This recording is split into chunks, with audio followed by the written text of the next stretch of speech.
On appliquera dans ce qui suit le théorème de Gauss à une sphère qui est chargée en surface, donc la charge elle est seulement sur la surface, alors qu'à l'intérieur, la charge elle est supposée comme étant nulle. Dans ces cas-là, on va choisir la surface de Gauss. Donc on a deux cas, soit qu'elle est à l'extérieur, c'est-à-dire que le rayon de la surface de Gauss est supérieur à celui de la sphère qui est chargée, si on le suppose R par exemple, ayant une densité surfacique sigma, soit qu'elle est à l'extérieur, soit elle est à l'intérieur. Donc on va commencer par le cas où la surface de Gauss se forme d'une sphère ayant un rayon R qui est supérieur au rayon de la sphère chargée en surface. Donc, dans tous les cas de calcul de champ électrostatique par le théorème de Gauss, donc il faut bien choisir la surface de Gauss. Donc, la surface de Gauss, donc c'est la surface de Gauss, la surface fermée qui enferme tous les unités de champ créées par cette charge. C'est une sphère de rayon R. Après, on va calculer le champ tout d'abord créé par cette charge-là. Elle est de forme radiale. Donc elle est normale à la surface. Donc elle est dans le même sens de la normale de la surface. Pour la charge à l'intérieur de cette surface de Gauss, Q interne est égale. Donc on va intégrer sur toute la surface de la sphère qui est chargée en surface. Donc c'est l'intégrale de la charge d2 de Q.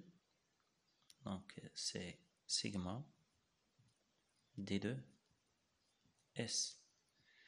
Donc est égal à l'intégrale double de sigma. Donc il a le rayon R. Donc R au carré sinus θ d2 de phi. Donc on a intégré cette quantité-là, elle va donner donc sinus θ dθ entre 0 et pi, d de phi entre 0 et 2 pi. Donc déjà on l'a calculé. Donc dans cette intégrale-là, sinus θ dθ, d de phi, il nous a donné 4 pi. Donc c'est 4 pi sigma R au carré. Donc c'est la charge interne de la sphère qui est chargée en surface. Maintenant, pour le flux, c'est l'intégrale de d de phi qui est égale à l'intégrale de E d2 S, avec d de S, c'est la surface de Gauss. Donc c'est l'intégrale triple de E R au carré, c'est le rayon de la surface de Gauss, R carré sinus θ dθ d2 de phi. Ils sont toutes les deux sous forme sphérique. Si on intègre cette quantité-là, c'est 4pi, donc c'est E 4pi E R carré, donc 4pi E fois R au carré. Donc à partir de la définition de théorème de Gauss, le flux à travers cette surface de Gauss est égal à cette quantité-là, donc 4pi E R au carré est égal à la charge sur epsilon 0, qui est égal à 4pi sigma R au carré sur epsilon 0. Ce qui va donner, si on simplifie par 4pi, E sera égal à sigma sur epsilon 0 fois R carré sur R au carré de la surface de Gauss. Voilà le champ électrostatique. Et puisqu'il est radial, donc il est donné par E est égal le champ électrostatique porté par ER. Donc c'est sigma sur epsilon 0, R au carré sur R au carré, porté par ER. Donc c'est la normale à la sphère. Dans le cas où R, donc c'est le premier cas où R est supérieur à R. Donc la surface de Gauss est externe. Nous ayons un rayon qui est supérieur au rayon de la sphère chargée. Si on suppose qu'on a la surface de Gauss à l'intérieur. Donc pour le cas où R est inférieur à R, de même la surface de Gauss est une sphère de rayon R, le champ dans ce cas-là, on va voir que la charge à l'intérieur, donc la sphère elle est chargée en surface, donc la surface à l'intérieur est égale à 0. Si on calcule le flux, donc est égal à E fois donc 4P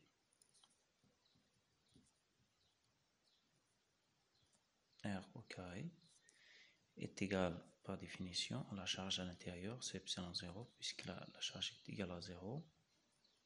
Donc cette quantité sera nulle, c'est-à-dire que le champ est égal à 0. Donc le champ électrostatique à l'intérieur est nul et sera égal à cette quantité lorsque le rayon est supérieur au rayon de la sphère chargée. Si on dessine l'allure de ce champ électrostatique en fonction de R. Donc le champ, lorsque R est égal à grand R, la valeur sera égale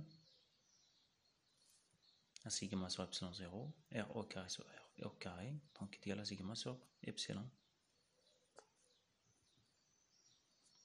0. Donc il est nul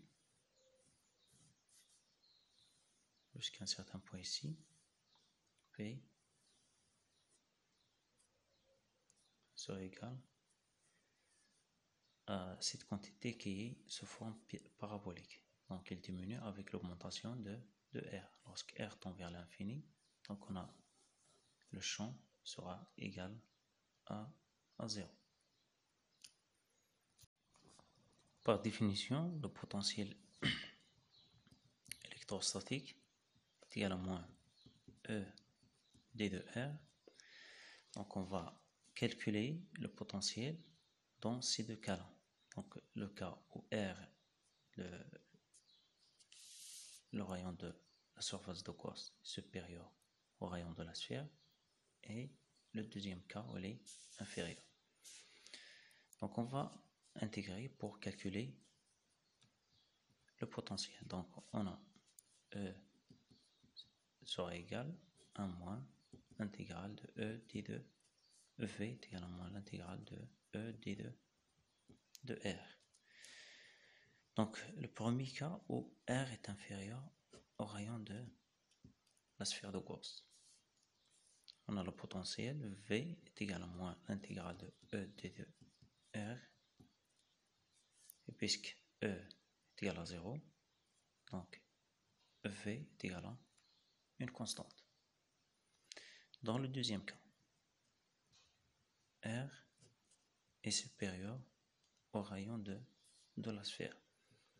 Donc le potentiel est égal à moins l'intégrale de E d de R est égal à moins l'intégrale de sigma sur epsilon 0 de grand R au carré sur R au carré d de R. Donc si on intègre, sa primitive c'est sigma sur epsilon 0 R au carré sur R plus une deuxième constante prime. Donc on va déterminer les deux constantes, la première et la deuxième.